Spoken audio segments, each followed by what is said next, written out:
Hello everyone, welcome back to a new Flesh and Blood video.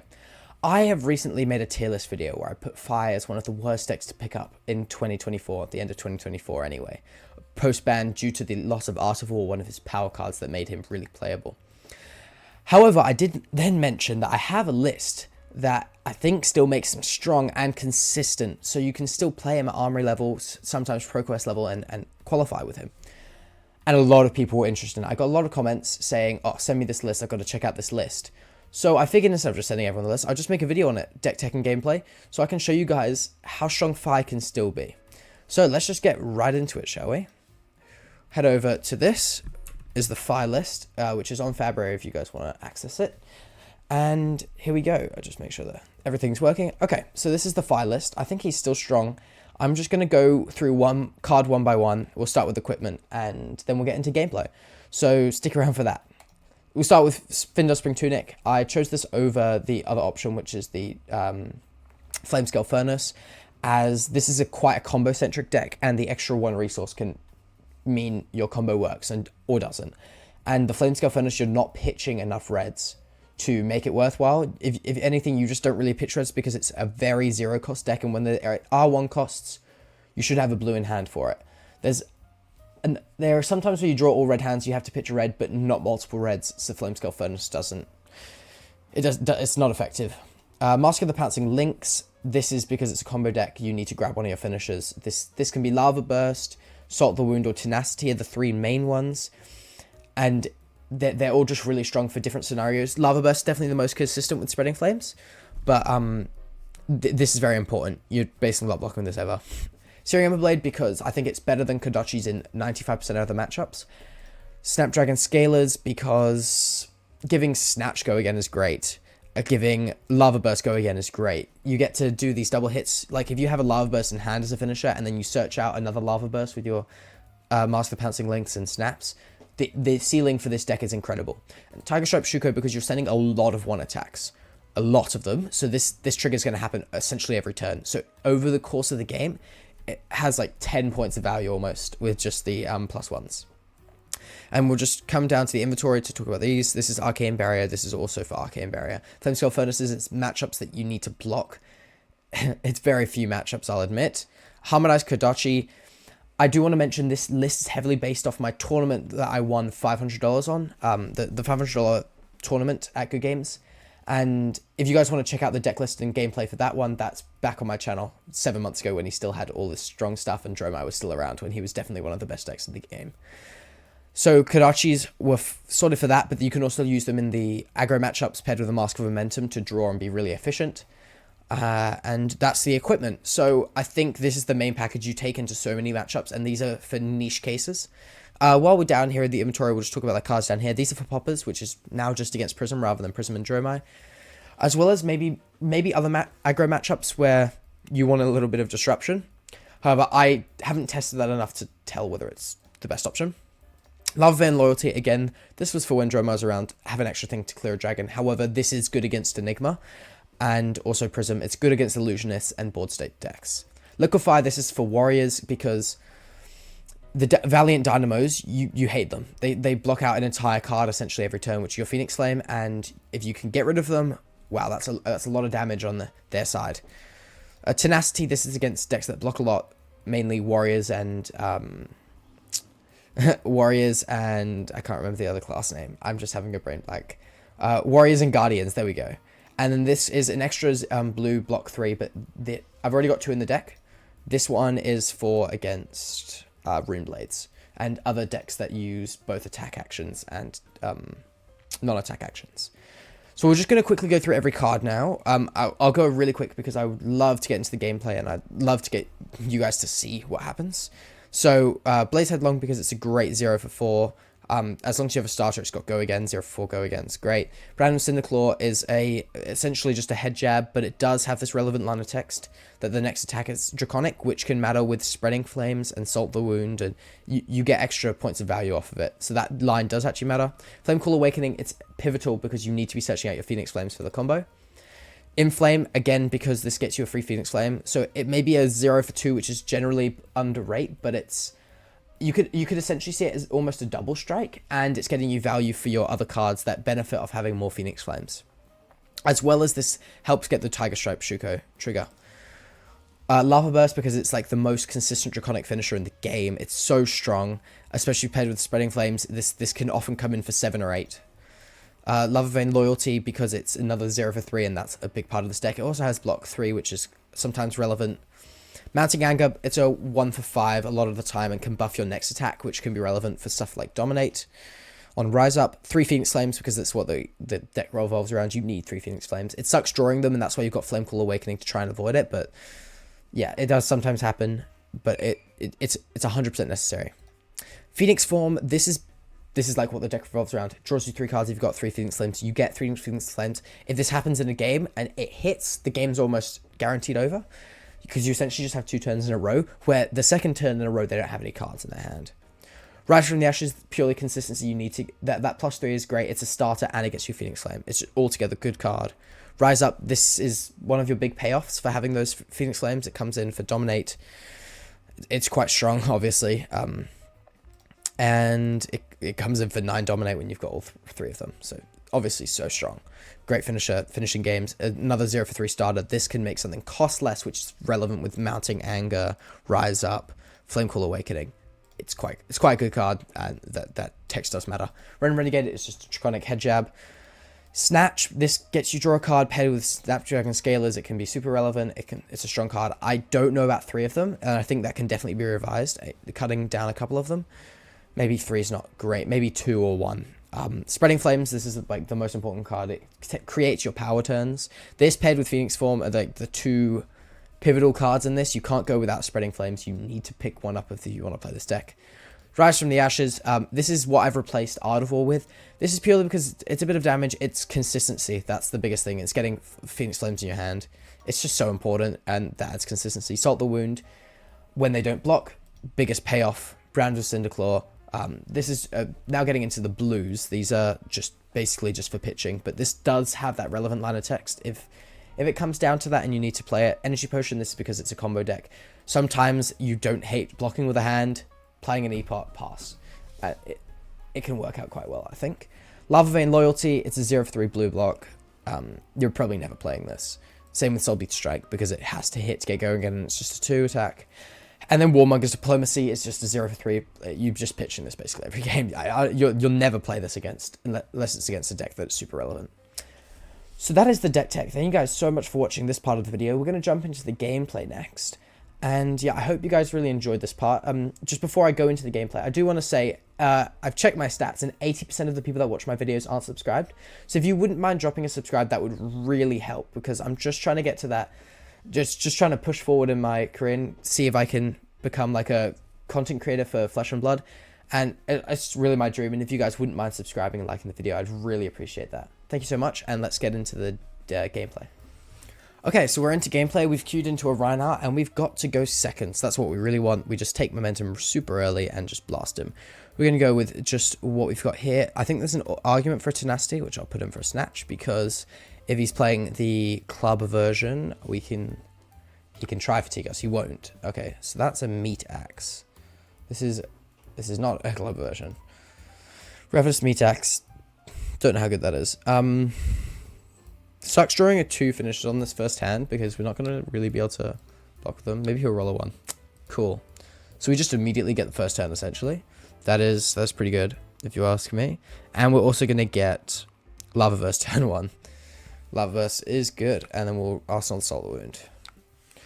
We might end up Arsenaling the Lava Burst if these all hit, so that is also a thing, because that would be 5. And this would also be 5, but this is more consistent with a paired with the Spreading Flames, as well as Shuko Trigger, which, I mean, this Salt the Wound would also have, but in case of drawing Spreading Flames, I want to keep Lava Burst for later. Okay, they haven't all hit, so we're going to Lava Burst him. Blocking with the Skull Crack, that's all good. We're going to send Inflame, which is going to grab us Phoenix Flame, send another Phoenix Flame, then Lava Burst on the Rupture for 5, and that is going to be plan. We could also pitch Salt the Wound for Searing Endblade, just if we think about every line we could do, and then we think about that line, realize it's a bad line, and we move on. Alright, Cool. He's finally passed priority. Take your sweet time there. This is just one. He's really, really thinking about this one. That's good. And while cool, he's just going to take that one, and then he's probably going to take this too as well, I'd assume. He's really thinking about it though. Put a lot of thought into that one. So if you guys do want to check out this deck, it's going to be linked in the description. So you guys can go play this for yourself. And yeah, let me know how you find it. Let me know if you lose a lot, win a lot. Also, send me, I might put my Discord down below, and you can send me pictures of like the craziest hands you get. That's pretty good. He's just chucked away Scowling Fleshbag, and it banished the card I wanted to put in my arsenal. That's pretty good. He's really taking a long time to pass through these things, though. He's obviously not putting in defense reaction. That's why I say that. If he's thinking about defense reaction, then sure, but he's not. He's already blocked it out. So we've come across a very slow player here, which does kind of suck. It can get frustrating to play against him. Okay, there we go. So now you've blocked. Now you pass. Let's see how long it takes him to pass through defense reactions. Maybe 2, 3, 4, 5, 6. Yeah, okay, it's a while. Okay, it's fine. Because he's obviously not playing a defense reaction. He's probably only got like a couple in his deck if he's running Reckless Wing. Alright, I hate this hand. No, I don't actually. No, I lied. This is a good hand. This is totally playable. Yeah, sure. We go Rise into Mounting Anger, then Sword, then Snatch. Go again, Salt the Wound. No, probably not all that, but this is Intimidated. We'll take the 7. It's fine. That's the best he can do. He's got 1 floating and 1 card in hand, so his best move next is whenever attack with me or draw a card, then discard a random card with 6 more, discard this way, it gets +2. So the best he can do here is a 12 card hand, 12 damage hand. So what is his next move is Ravenous Meat Axe, Arsenal. Does he have a 1 cost? What is the 1 cost he could have here? Does he have? Okay, he's just Ravenous Meat Axe. Okay, cool. It's just that. Oh, he drew in, discarded a Skullcrack. That's pretty good. Sucks he's got nothing to use it on, but if that was yeah. Alright, cool. Back to our turn. This is a pretty straightforward turn, I think. We are probably going to get hindered later in the game how we haven't set up a single E-Pot or set up a single extra Phoenix Flame in my graveyard. And this is where this deck struggles if you don't get the setup. It doesn't have the power turns of an Art of War and just blasting them. You actually need your setup. And if it takes too long for you to find it, you get too low life total. You can't take all the damage and then swing back for 40. And that's the problem with this deck. And I would love if you guys that are watching this video, you see things you can improve. Do change it, send edited copies and send them to me, because I'd really love to hear, because I do love this hero. And I wish he wasn't so terrible. So, yeah, if you guys do see stuff and want to change them, definitely go ahead and do it, and then let me know. Yep, okay. Taking that back. He probably does want to find a way to block this out. Which might be that, and plus a card. His Fridge is getting a big hit from this Mounting Anger, though, so. And luckily, Snatch is already a breakpoint. If he throws away his Apex Bonebreaker earlier than he should, that'll be good for us. If he throws away his Apex Bonebreaker on something like a Searing Emberblade, maybe, I don't know. Be a big mistake, but then the Snatch becomes super strong here. And Salt the Wound's probably just going to chill out in Arsenal a little bit longer. Yeah, we love for him to accidentally block with that Apex Bonebreaker before he should, but even though Snatch wouldn't even be that useful. I think it's just the concept of Snatch being slightly scary here is enough to make him block it out, even though it actually does nothing for me because it doesn't have Go Again, and I'm just intellect penaltying myself 1. So the on hit is so irrelevant here, but maybe it's scary enough that the concept of that this on hit is relevant would be enough to make him panic block it. So let's see what his decision is on the Snatch. Hey, 3 hits in a row. I could pop snaps, draw a card, maybe send another card, and then come in possibly for 6 with Salt the Wound. Possibly for 7 even with Tiger Stripe Shuko. Hey, what's the chance he actually has a D-React here? Should we do it? He's just at such a high life total. I'd love to punish him here. Yeah, let's do it. Love to punish him here for this. See what we draw. Okay, it's not great. It's definitely not great. But it's probably enough to get another hit for Assault the Wound. But it's going to take up the Shuko trigger. Yep, okay, well, we successfully punished more than we were going to. We did send a lot more damage than we otherwise would have. So I guess that's good. Maybe we can draw a hand that we can block with and set up an Arsenal and an E-Pot. Something like that. 3 blocks, a good Arsenal target and an E-Pot would be great here. Okay, that's going to get the Epic Bronebreaker and another card. No, okay, cool. I was going to say that's a bad block. But look at this, guys. This was off not that much, let's be honest. And you've got a lot of chain links. And this is without even using Fire's ability. So we didn't even get a Phoenix Flame out here. Oh, he's holding that Command and Conquer to get value there, but... Cool, so we're now leading life. We did have to expend our Snapdragons, but that's okay. At least we got to use them, because sometimes we'll draw cards with just enough go again, and you never use them. This hand is filled with hard decisions. I think we Arsenal this, and we just send like a underwhelming Phoenix form sword, just because with Tunic Harp and Spreading Flames can be so good, and Spreading Flames wouldn't be good here with no Phoenix Flames. And Phoenix Form's definitely not good here. What's he going to draw? Discard. Ooh, that's a good one to draw and discard. Gives him an Arsenal, right? Yep. He got rid of a Reckless Swing. Okay, so we do know that he has Reckless Swings. Okay. Do we block with Phoenix Form? No, I want to send it. It just sucks that we're getting like no value off of it. We are getting Spreading Flames in Arsenal, and we still have 23 life, so... And we still have Mask Up, which represents 7 or 8, especially with the Spreading Flames. It just... Yeah, we're just not going to see a Phoenix Form combo this turn, this game, I don't think. Which sucks, because I really wanted to show you guys one, but that's okay. You will see one another time. There's just a 2 off the 2 given by Rise from the Ashes, because we don't control 2 or more Draconic Chain Links. See, we could Spreading Flames this turn. It's just getting... It's like a 1 for 4. It's just no value. Maybe a 1 for 5, I think. If we had a couple Spreading Flames, a couple Rise from the Ash, a couple Phoenix Flames in the graveyard, then it'd be a different story, because Phoenix Form would make for a buster combo here. But we need to draw so many pieces right now for a Phoenix Form combo to work, so this is just going to be a 3 go again with actually nothing after it, so... We'll see if we can take a couple cards here. I don't want to play against a... I'm really scared of it, like a big combo turn here with a Savage Sash and such. But if he has to roll Snake Skins, then we're all good.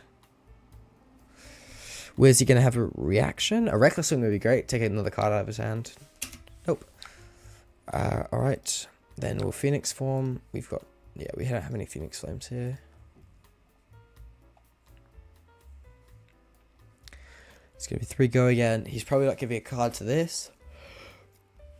It's just when it's 5 go again, draw 3 cards. It's so good. And this card just gave me so much inspiration to build this deck. And yeah, I hope other people enjoy playing it as much as I do. Even if you lose, if you get a turn where you do that, it's just amazing. Okay, we got a blue out of his hand. A really bad blue as well. It's just 0 for 3 Intimidate go again. It's just a 0 Intimidate go again. Alright, we'll pass the turn. We've got Tunic up.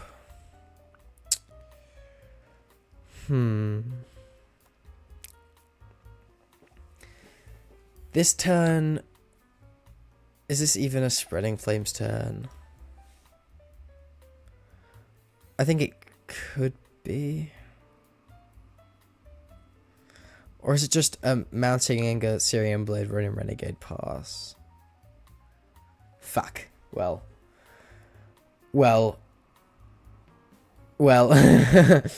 it's great. It's great until that happens.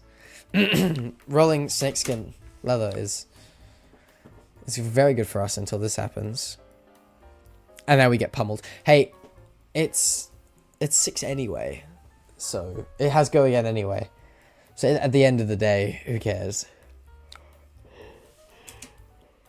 He's probably just gonna get to attack with the Ravenous Meat Axe as well. No, not even. He doesn't have the resources.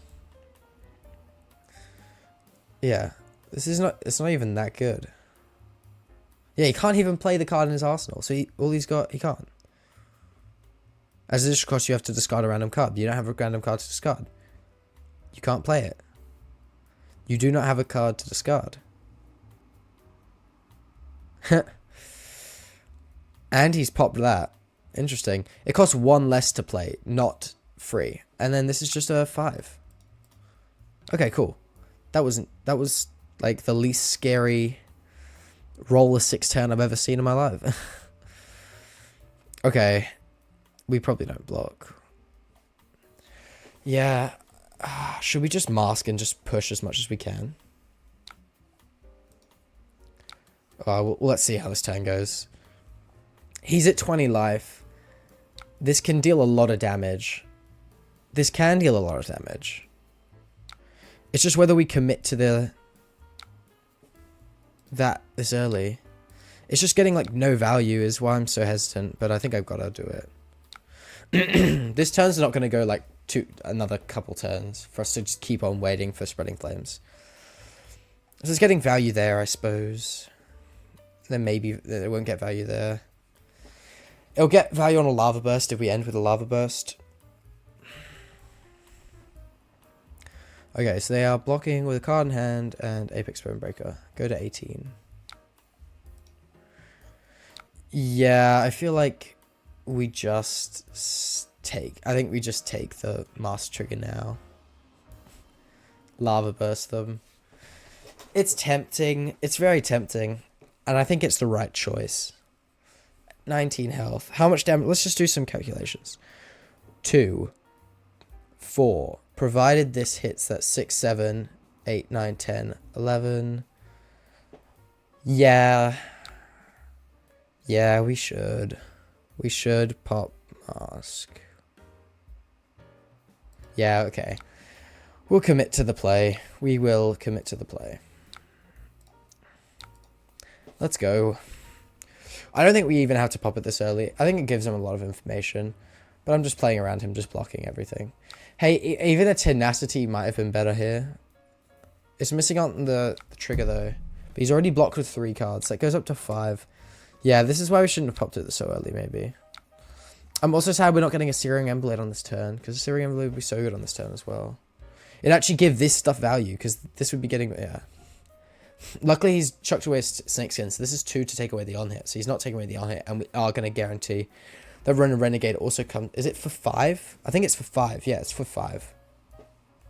Oh, he's blocking with 2 cards. Okay, so now we can actually just ride momentum for the rest of this game, I think. Because we could do consistent enough damage that he's basically thrown away his whole hand here. But that means Tenacity would have been better now, I think. Especially if he blocks this as well. It just sucks how we got no Phoenix Flames. And we're gonna draw a hand with a couple Phoenix Flames and it's just gonna suck. A lot. Unless that hand also has a Phoenix form in, then we'll be okay. And his fridge is also entirely gone, which is good. And Lava Burst for 7.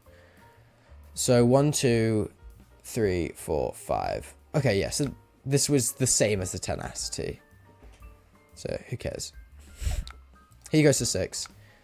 He's now low enough that we can just ride momentum. And we know that that card in his arsenal still can't be played, so this is just a Ravenous Meat Axe. This hand is so bad.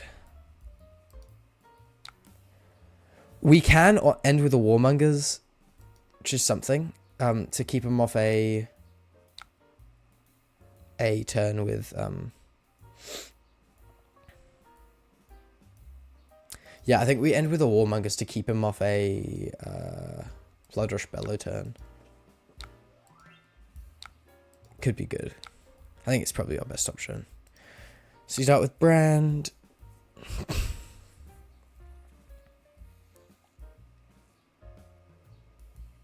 Now he's got to block quite a bit.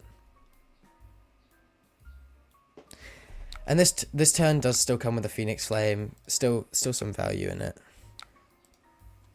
Although there's an argument for sending a Soul Bead Strike at the end for 3 and for pushing more damage. But yeah, this sort of cards, I need to get those out of here with a Warmongers. So I think this end up is going to be the right decision to play it like this, but maybe Soul Bead Strike, just the extra pressure, would have got a Shuko trigger. I think I'm happy chucking away Shuko in a block now, though. Because he's probably going to just send that for 6. I think the page page crashed. Have to reload there. Does he take 4? He could be very scared. If this was like a Lava Burst, this would be such a good turn. Great finisher here. To pair with a little Phoenix Flame as well. Yeah, I think Soul Bead Strike might have been the right decision. I think I misplayed here. This does just keep him off quite a bit of stuff here. Okay, he's taking this 4. Yeah, this would have been better because now he's going to be attacking with... Oh, he can't actually play that card though because I'm going to Warmongers. So we're actually all good.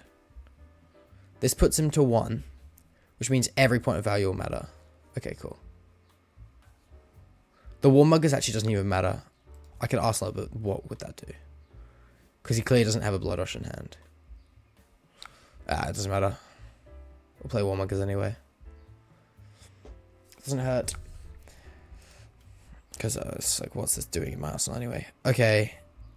This sucks. Not really. It could suck. It very well could suck. Oh my god, he just passes. Oh my god, what happened there? Okay. Wait, thinking. Because I think there's a way I can do this differently. What if I Ronin Renegade into Rising Resentment hits, then Spreading Flames? Because either way, these aren't going to get buffed with Spreading Flames, and that way I can have an extra attack. I think I do it like that. Oh, he blocks it out anyway. But it doesn't actually matter, because either way, these aren't going to get buffed from Spreading Flames. This will take his whole hand. Because Spreading Flames is going to buff the Phoenix Flame that comes out. For whatever reason, he just has a 2 block here and goes to 1. That'd be so good, but I don't think that's a thing in his deck, so. Alright, well, we didn't even have the combo turn. We just showed consistent damage, and we have been able to win, I think. I think this is going to get us the win. Because he's now just going to sit on 0 cards until I can push more than his hand can block, which shouldn't be too difficult. All I need is some chains of Phoenix Flames. Oh, maybe. Oh, cool, we got it. So, let's wrap up the video then, shall we? Oh, nope, he's undone. Oh, we're still playing. All right. We are still playing. But that is basically it. So, unless he doesn't have 3 Reckless Swings that he can chain together. Because one's been banished. So I guess he's not conceding. He's blocking with the card, maybe. But either way, I think we can pretty much wrap it up there. Because he's lost the game. Assuming. We'll see. But thank you guys so much for watching. I really like this deck, and I hope you guys do too. And I had a lot of interest in it. And it definitely, I think it needs some more refining. Because most part of the list was made for a few months ago. When there was Dromai and there was other things. So I think there's cards that don't need to be played anymore. And you can swap them out for stronger things. So if you would like to do that, I think you guys should. The link will be in the description down below. And I just really appreciate you guys watching the video. Thank you so much. Don't forget to subscribe, as a lot of you guys watching aren't subscribed. And yeah, we'll wrap up this game and then see you in the next one, I guess. So it's looking like he's just gone AFK now. Yep, he has. All right, there we go. Thank you guys so much for watching. We'll see you next time.